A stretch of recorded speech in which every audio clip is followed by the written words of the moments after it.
So there's four things I would say, Mike, that people need to think about before they enter the avocado brokerage model and start their own limited business. And these are the four questions I guess I get asked a lot when talking to people. What do I need? What does it cost? What do I need to learn? And how much time? They're the four kind of segments.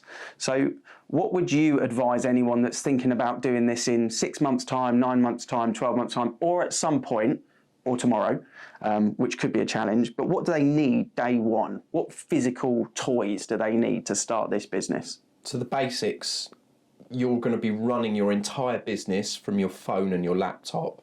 So don't walk into this business with tired old tech. Yeah. You have to have working equipment. So really, really high powered iPhones, and it depends on the whole Mac or Windows war, depending on which way you want to go. We have a big split down this desk, but something that works, something is not going to let you down, and some kind of external support, because you absolutely have to have that working 24 hours a day. Yeah. Going back 6 months, like you said, people preparing 6 months in advance, slightly different answer to what you need to be doing. You need to be following the social media accounts of the people who you want to be like, and the people who hand out free advice and technology tips, what you should be doing, that kind of thing. So the Chris Watkins of the world, the Ian Macbeths of this world, need to be followed so you can understand how it's being done, why it's being done, to build your brand so you attract people. One of the things that we got asked actually on that point by the brand consultant that came in to kind of almost uplift our brand was, which brands do you associate yourself with? Yeah. Which brands do you want to be associated with? So which other self-employed agents out there do you think you're most familiar to, or you would like to be like? You have to be yourself, so don't fake it. But which person do you want to be most like in your personal branding? And they're the needs that you need to understand is, what are they doing? How does it work? And we do give everyone a big shopping list and say, right, go get that. We don't take anything from it, and that will help. So what does that cost is kind of the next point. And in reality, we kind of say to start the business, somewhere around £1,500 to £1,800 from that shopping list. And that includes things like the AML check that you've got to do with HMRC. It includes a video shoot, photo shoot, Facebook marketing to launch, like you said, road mics and some compliance and other things. But roughly speaking, if you budget on £2,000, say, you'll get change from that to start. What other lessons would you say someone needs to learn? I mean, I think you're understanding that you're now going to become a marketeer rather than an estate agent, especially for the next 12 months, is really important. But what other things that do you find that you learn, you know, kind of in that first 6 months? What are the things that you picked up on?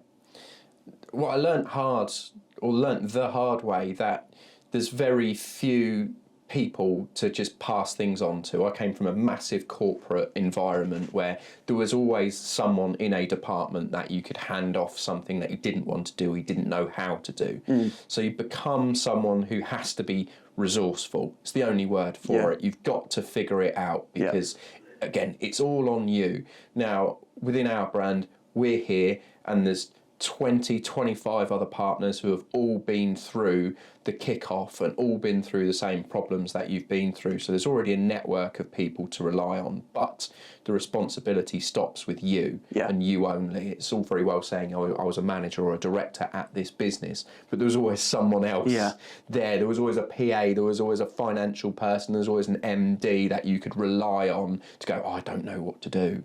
But it becomes you. So there's a real headspace for people to get into and make sure that they stay in a real positivity. For me, that's really, really important. Yeah, it's a lesson about discipline, getting your mind wired in to just see the positives and don't get too down, because when you do get a blowout at this level, it means a lot to you. It could be 6-7 grand. We've experienced it, and you know, you kind of you're having a bad day, but you have to remember that on the other side is the good stuff, and they do happen, and the goods mean more and the fails mean more as well, but they're just lessons to learn from. Learn marketing, learn digital marketing, learn how to use Adobe. I would say, you know, if you've got 6 months to play with, pay for an Adobe account, start playing around with Photoshop, Premiere Pro, things like that. Understand that YouTube is your absolute ally now and the 6 months that you lead into it, and therefore ever, because there's so many how-tos on YouTube for anything you want to know. It's Get so used relevant. to that Californian accent that people will teach you on. Yeah, and watching YouTube ads for the first 30 seconds before your video plays. Time. How much time do people need, do you think? How much experience do they need, would you say?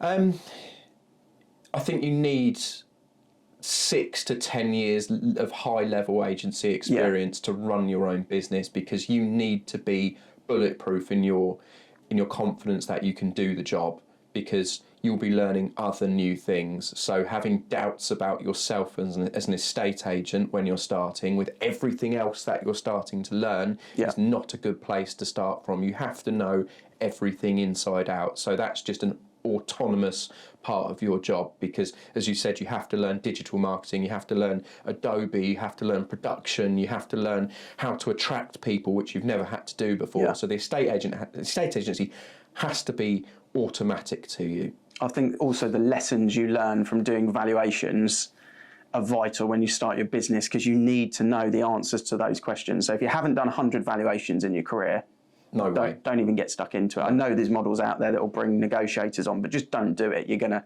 set yourself up for a big fail. And then time in terms of management when you launch, there's a lot that you can do in the background. So we do a lot with people in the background where you're still taking a salary. But in terms of the next 3 months, know there's going to be a void. There's going to be a bit where you go, wow, my savings are depleting, nothing's coming in. You're going to have that wobble. That's very normal. That's what the beauty of a network is. And then in terms of the next 3 months, sort of 3 to 6, that's where it really becomes evident of what's happening. You should have a pipeline that's built at that point of sales. You should be looking for your next exchange or your first exchange, which is an amazing moment. And then after 6 to 12 months, you've got to keep doing it, even though you're now earning money.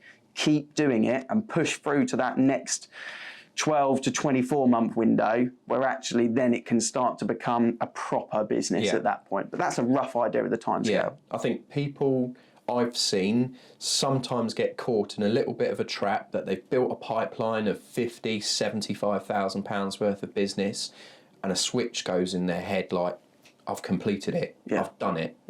And then it drops off a cliff. The marketing stops because they think, oh yeah, I've got that. I've banked that commission now. I'm good. Well, that commission hasn't banked, and you're not good, because in 6 months' time you're going to have an empty cupboard of things coming through. So it's never ever finished. No, it's a constant battle to maintain. Once you've hit that pipeline, then the hard work starts, frankly. And that's where the blueprint works. That's where understanding us, we're around, other agents are around, but knowing your margins, when you start banking money, what percentage of that banking are you going to put towards marketing? Be aggressive with it. We are at the moment. We're spending more money in marketing than we've ever spent. And we still see ourselves as a new business, not established. So we're aggressive on that front, which is why you see us everywhere, and it's why you're watching this video. So if you've got any questions, give us a shout and we're happy to answer them. Thanks for watching.